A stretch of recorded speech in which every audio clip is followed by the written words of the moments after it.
I'm Richard Porter. I'm Johnny Smith. And this is On the Other Side of Things, the Smith and Sniff's new spin-off show where we answer your question. Yes, hello, welcome back to On the Other Side of Things, the Smith and Sniff spin-off show in which we answer your questions. I'd always thought that we'd sort of try and answer questions where we were trying to help people a little bit. So, oh, really? We've got a message from Laura Allerton. Hi, Laura. She says, "Dear Smith and Sniff, my name is Laura, brackets, from Yorkshire, and I'm writing to you with a little request for help in finding a gift for my husband, Marcus. Marcus is an avid listener of your podcast. He never misses an episode and often quotes your insights on all things automotive." That makes him really attractive, doesn't it, Laura?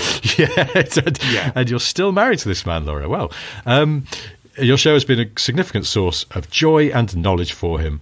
This May 24th marks a special occasion for us. It's our 10th wedding anniversary. I want to make this anniversary memorable, but I must admit I'm struggling to find the perfect gift that isn't the bog-standard tin nonsense you get when doing an internet search. Oh, I see, because tin is 10th wedding anniversary. Is that what it is? I think so. That does ring a bell. This is where I'm hoping you, with your expertise and creativity, will have some thoughts or ideas. Would you happen to have any suggestions? As men, what would you like as a gift? He's told me he doesn't need anything but me, to which I replied, I can't put a bow on myself, and you may well imagine his reaction. Any ideas or guidance you could provide would be immensely appreciated. Okay, so it's tin or aluminium? Aluminium? Is there an aluminium wedding anniversary? Well, I've just looked it up quickly just to see, and it said typically tin or aluminium. So I'm thinking, well, you could give them an aluminium car. I mean, I don't know, Laura. I don't know how affluent you guys are, or whether you just, you spank money on these sorts of things. Laura hasn't mentioned a budget. Well, she hasn't said, Laura from Yorkshire, in brackets, I earn £90,000 a year. Yeah. By the way, I'll be a bit too. By the way, maybe she means from Yorkshire tea. She's the heir to the high quality tea bag fortune, and therefore a tidy second generation Jaguar XK R with an aluminium body shell would be a very thoughtful. It would be 10th anniversary gift, and it's aluminium. I mean. That's kind of cool. So if you were going to go literal aluminium or tin 10th anniversary that's car relevant and maybe kind of fun, yeah, you're right. Aluminium Jag, good shout. I thought you were going to say aluminium jack. It's like that's also a useful gift. A lightweight jack. An Audi A2 if you want to go for something a little cheaper than the Jag. But of course, you might not want to buy an actual car. So you could get those old tin signs that you got at steam railway stations and things, and they often have automobilia related stuff, like, I don't know, a creepy picture of Bibendum on the Honestly, I have this. Ever since talking about Bibendum in previous podcasts, the early Bibendum, I wake up sometimes in the middle of the night to urinate, and I just have this fear that I'm going to open the bathroom door and there's just going to be stood there. Here's Bibby. Oh, shit. But not later, not smiley one, creepy Bib. Yeah, really. Oh, sinister 30s Bib. Sort of his body's not complete and stuff. I do realise, of course, that this show's coming out on the 24th of May, which is, in fact, Laura and Marcus's anniversary. So happy anniversary to the pair of you. Yeah. But it may be too late now. We've sort of missed the boat on this. Well, why don't we just... Should we sing a happy anniversary song to them? Is there a happy anniversary? Happy 10th anniversary. Happy 10th anniversary. Happy 10th anniversary. You've survived not 1, not 2, not 3, not 4 or 5 or 6 or 7 or 8 or 9, but 10 years together. Wow, I'm tearing up. Yeah. When I think of tin, though, I think of Cornwall, but I can't think of any Cornish cars. Well, no, you don't. Just something quite rusty on a Truro plate. That's a great idea. Go for a long weekend down to Cornwall. You must visit an abandoned tin mine, Poldark's spec. Yes. Why not renew your vows in an abandoned tin mine? Former tin mine. If you're interested in van life... And then go and have a drink out of a tankard. Yeah, I was going to say, that's what you need to get. If you're into van life or caravan life, get yourself a pair of really neatly engraved tin mugs that you can keep in your camper or... There you go, Laura. All have right, fun, and thank you for listening. Thank you, yes, and thank you to Marcus for listening as well.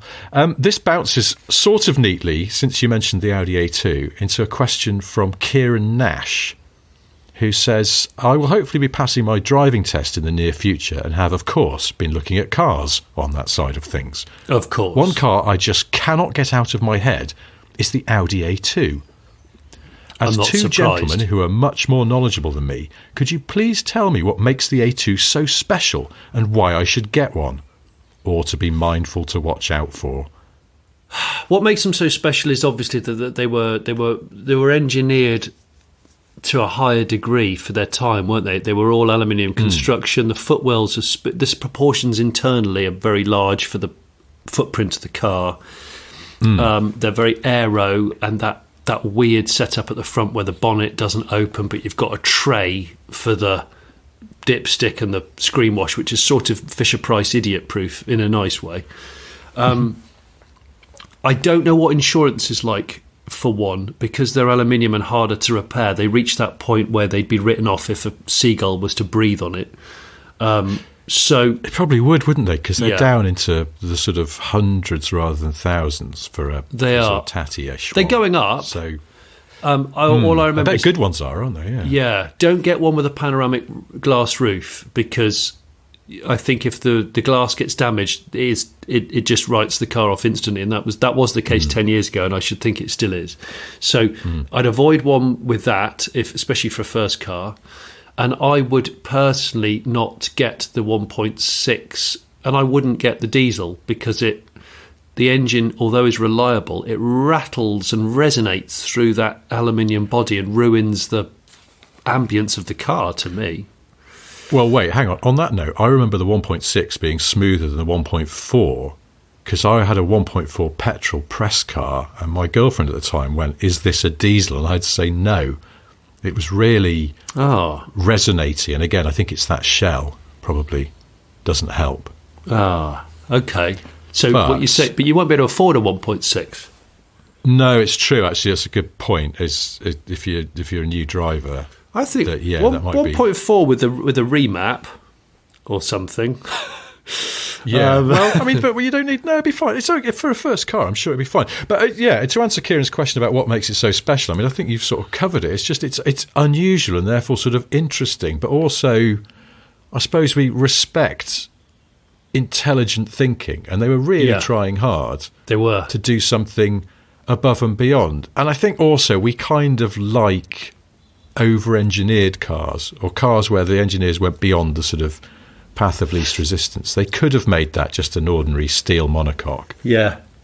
If they wanted to just make a bog standard small car. It's actually no, we'll try a bit harder than that, and that sort of makes it fascinating. I think it's a car for life if you look after it. I mean, it's a car that's attractively engineered, but not necessarily attractive. If it's like my Honda Insight, people say, "Why on earth do you like this car?" And I say, "It's not." I think it's a good-looking car because it's fascinating, but I understand that people might think it just looks like a woodlouse. So I like it because of the engineering fascination, not the fascination. So I think the A2 is an engineering porn car rather than being a good looker. Hey, your Insight's aluminium, isn't it? It is aluminum. Correct. So you could, I don't know, maybe Laura could buy one of those as an anniversary present. Yeah. Oh, yeah. What a great idea. Have an efficient anniversary. They're still cruelly cheap, I think, for what they are. And everyone loves the digital dash and ting. So, you get yourself one for $3,000 still, $3,000 or $4,000. So, bargain. Yeah. Next question is from a patron called Tim C. He says, what YouTube channels do you watch? Some of mine are M539 Restorations, Peter Bjork, Driftworks, Retro Power, Harry, of course, Tyrrell's Classics, Alan Millard's, EPS Motorsport, Build It Yourself, High Performance Academy, Fabco. I don't know some of these. Do you know these ones? I know most of those. Okay. Yeah, I watched the Late Break Show. That's the one that just I mean, I watched the Late Break Show as well, but that feels like we're just a bit of a closed loop. I tell you what, I absolutely love at the moment is one of my long-time favourites is Throttle House. It's Canadian. They're Canadian, aren't they? Well, actually, it's the one of the guys is Canadian, the one's British, but they're based out of Toronto. I just think they're really funny, really good chemistry together. They do great reviews. So that's one of my go-tos when I'm not watching the Late Break Show is Throttle House. And Mighty Car Mods as well. I've been catching up on loads of their old stuff, including Marty's Myra build. Did you ever see this? It's from about 6 or 7 years ago. I haven't. I have never seen the full thing. To be honest, I know this sounds bad. I don't get a great deal of time to watch YouTube because I work on YouTube now. I get YouTube oversaturation, so I have to watch just conventional TV for a while. Yeah. To just calm it all down. However, there's some great stuff. You've obviously got the Matt Armstrongs of the world who are, instead of just shouting about and ruining supercars, they're actually mending them, and I like that. Him and Tavarish are good at being constructive rather than destructive with prestige cars, which I do think that is a positive influence. Do you find it difficult because you're watching YouTubers and you're sort of thinking either, oh damn it, I wish I'd thought of that, or ooh, I wouldn't have done that if I were them, kind of? I do. Well, you know, when you can't enjoy it impartially. Yeah, you think when you were headlong in Top Gear or Grand Tour, and that took most of your time up professionally. I bet you would analyse every other TV show in a way where you'd go, how would we have done that? Or we should have had that idea, or that's rubbish. Yeah, and it's the same when I see shows and YouTube channels that I think are probably have studied what we did on Top Gear and the Grand Tour, and I find it hard to watch them dispassionately because I know how the sauce is made. And now I'm watching somebody else and I'm going, ooh, you put too much oregano in there. So just to extend that analogy a bit too far. I know, I don't wish to sound like a boring git, but there is a bit of that going. Although I've said it before, it's sort of upsetting but fascinating at the same time. I subscribe to a guy called Sammy O'Reilly who films and edits banger racing in the UK. And in the Netherlands. So short oval, full contact damage. And they do a really good job of filming the cars coming in and being lifted off the lorry and being prepped for battle. So you see a before, you see a during, and you see an after. And it is quite upsetting because some of these cars are classics and they get utterly destroyed and they shouldn't have ever gone on the track, but that's by the by. They capture the racing brilliantly. And it goes to show that there is a lot of prep that goes into banger racing, and there is an awful lot of fast contact. Like, these cars can, some of them get up to 70 miles an hour on a short oval and do a head-on collision. You think, what are you boys thinking? What are you boys thinking? I feel a bit queasy there. Sammy O'Reilly. Check it out. Okay, that's a good tip. Yeah. I will. A patron called Adrenalino. First of all, ask, can we have a photo of the Eagle Quest parked on Richards Drive? Well, the Eagle is your office still, isn't it? I would love that one day. I think I should film my wife's expression when she got home. But no, my drive at the moment, also, you know this because I called you the other day when I was trying to get the Panda started and the battery had died. And you went, just let it roll down the drive and bump start. And I was like, it's not on the drive, it's on the street. But I've got it going, and I have now put it at the top of the drive because I have a very narrow, very sloping drive. And this is my plan, that if it won't turn over again when I go out to it, that I'm just going to try and use the length of my drive, which, to be clear, is not that long, but is, I think, long enough that I might just be able to get the momentum up to drop the clutch aggressively in second. The issue is I need a spotter because there's a hedge and stuff, and there's a road outside. So I need someone out on the road going, "It's clear, go, go, go!" And then nothing says contact. Nothing says getting older when you need a spotter to go in and out of your driveway. Well, no, as in because I can't see if there's anything coming. I think I might be able to from the top of the drive just see one way, but not the other. I don't want to come flying out onto my road when there's someone on a bicycle or something. Is why I need a spotter, not because I'm failing eyesight. Because you're like Joe Biden behind the wheel. Yogesh, another one of our patrons, asks, what current driving habit infuriates you the most? What driving habits infuriate me the most? It's obvious, but not indicating. That's it, especially on a roundabout where you're trying to work out whether the person's going to come off or carry on going round. So I have a mistrust of that.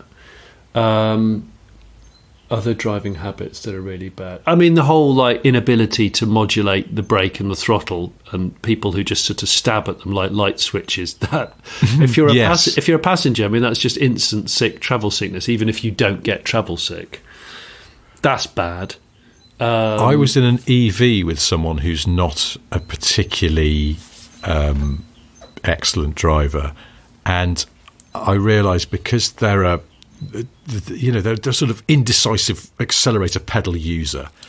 With the regen on an EV, it makes progress really lurchy. Yeah, and I think it's only going to get worse as more people have EVs. If you're one of those people who can't hold their foot still to operate a throttle pedal, and you're constantly just sort of on and off it, you shouldn't have a bloody driving licence. Well, no, I know.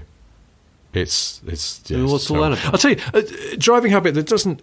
I just find it casually annoying. Is people who pull into a space, a curbside parking space that's actually probably room for 2 or 3 cars, and then don't tuck up to one end or the other of it.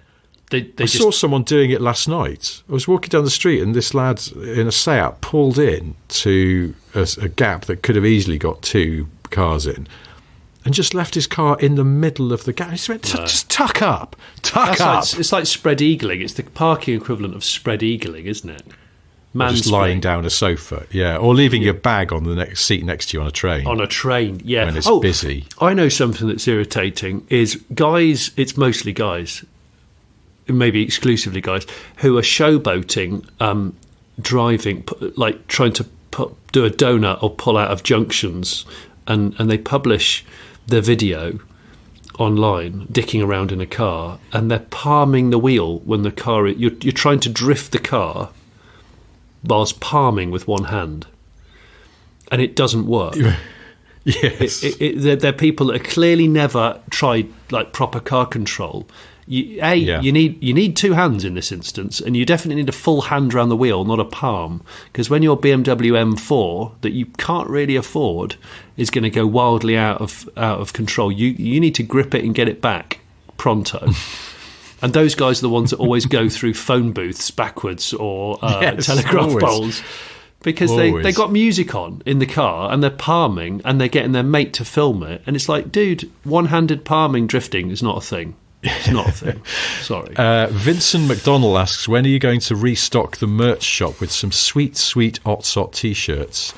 And should I buy a Clio Trophy or RS200 as my daily to add to collect? I think do you mean RS2? Oh, Clio. Yeah, the Clio RS200. I thought Ford RS200. I was like, I think there's a bit of a price difference. What is a daily driven RS200? No, I've driven an RS200, and I would say that as a daily they'd be quite hard work. But Clio Trophy every time, because there's just nothing to touch it. It's possibly the greatest patch ever. It's a lighter, more fun, and probably going to be a more collectible car. I think the 200, whilst it will be quicker, it's just not as much fun.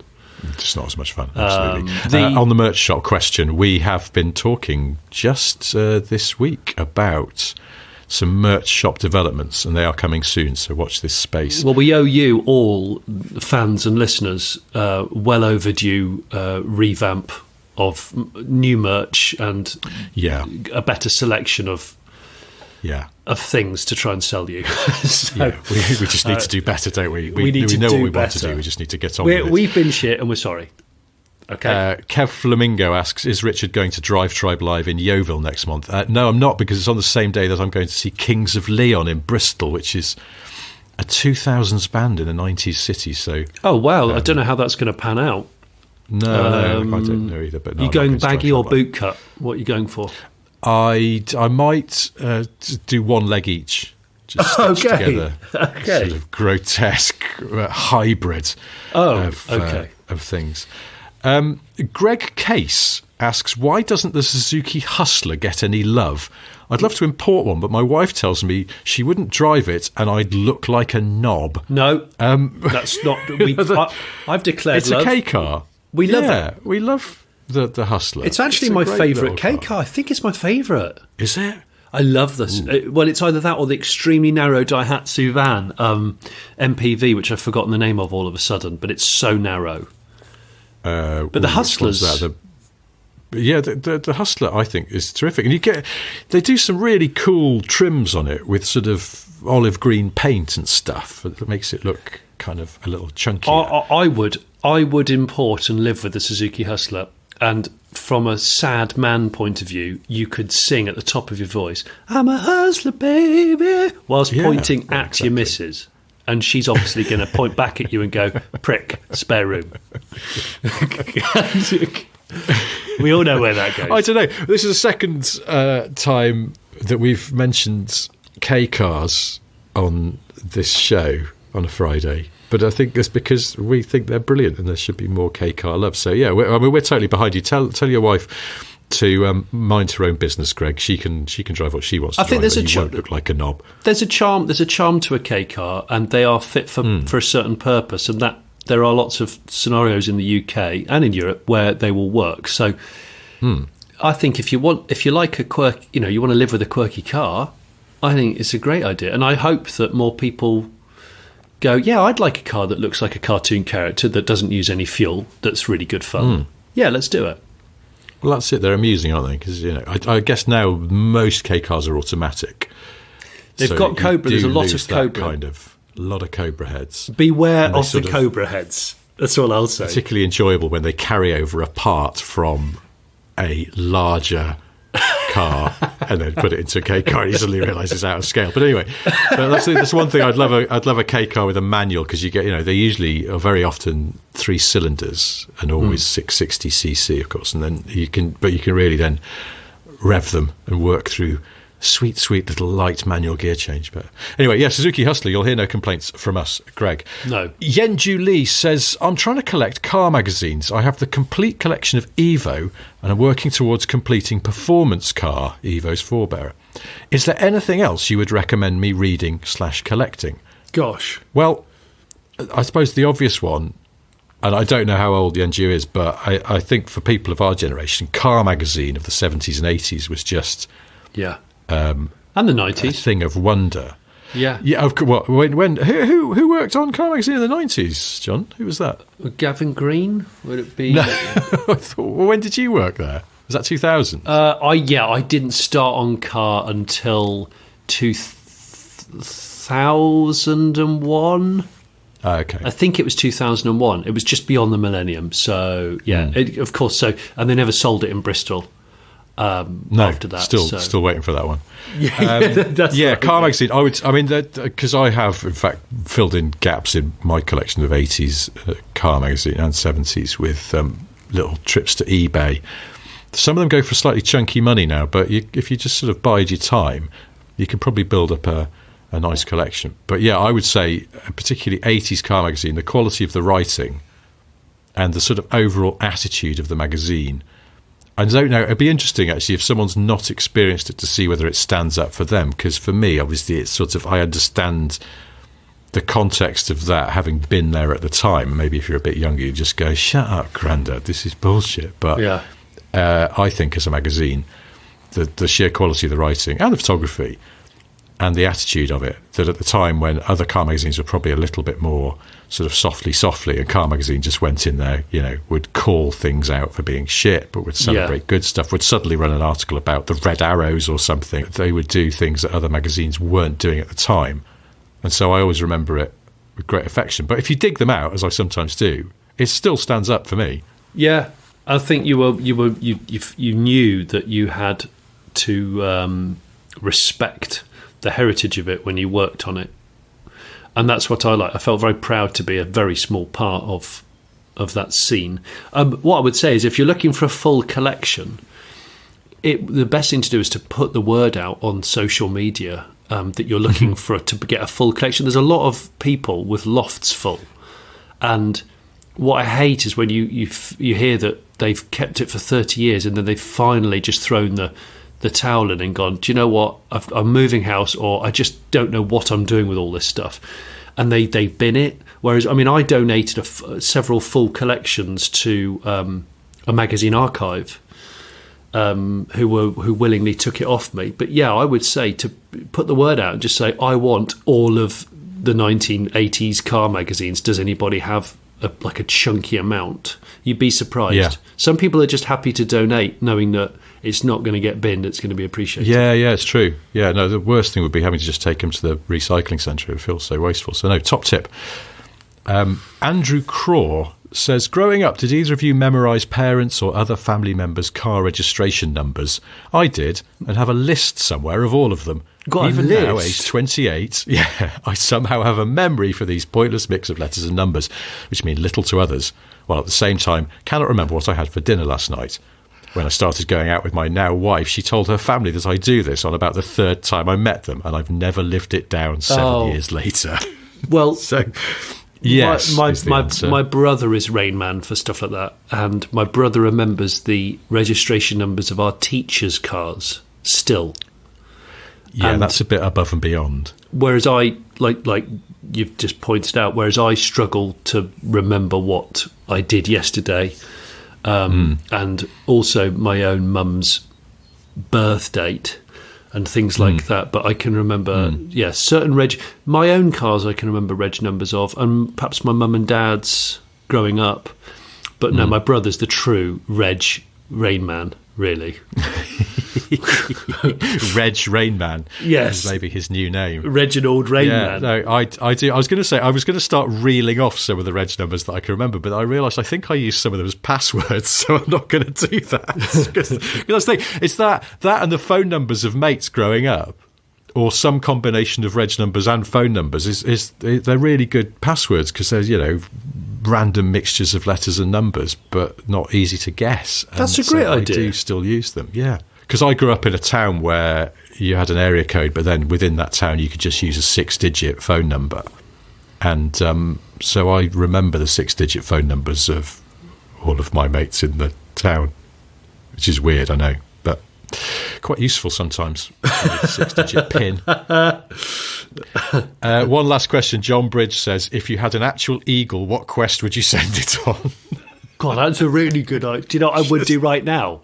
I'd send it on a trip to America to bring back an auto gearbox casing for a Honda Element, because if it had to be a strong eagle to carry that all the distance, but I think it could do it with some. Well, some dietitian. They take lambs sometimes, don't they? Eagles. Yeah. So a gearbox casing might be within spec for a big eagle. I don't know. That's what I'd do. I'd give it a lamb-shaped holdall that it could put the Element auto box in. Lamb-shaped holdall. 2 more from them later. I think I'd like to use my eagle for thoughtfulness. I think I'd just send it off to mates in other parts of the country that I don't speak to very often. Just put a little note in a one of those sort of carrier pigeon style, ankle bracelets. And send it off. Just go on, mate. Off you go. And then so one of my friends, just going about his business, and then suddenly the eagle arrives. What the fuck's this? Just Rich letting me know that he's thinking of me. And P.S. Please give the eagle a Mars bar and some Lucozade, because it's going to be tired after this long flight. It's got to go to America now and get a gearbox casing for Joy. Do you know, that's the best idea. It would be Eagle WhatsApp. So instead of just WhatsApping your friends, that it might not feel heartfelt and you might forget to do it. Like you say, you handwrite a little note and you even put a small present in. And the Eagle just constantly does the rounds between you and your mates from school or college or whatever over the UK. What a great idea. It's the Eagle Gazette. Good. Well, thank you for all your questions. This has been another episode of Otosot, as I guess we're going to call it. And we will do it again next Friday. But before that, there'll be a regular episode coming up on Monday. Thanks for listening. Goodbye. Thanks, guys. On the other side of things.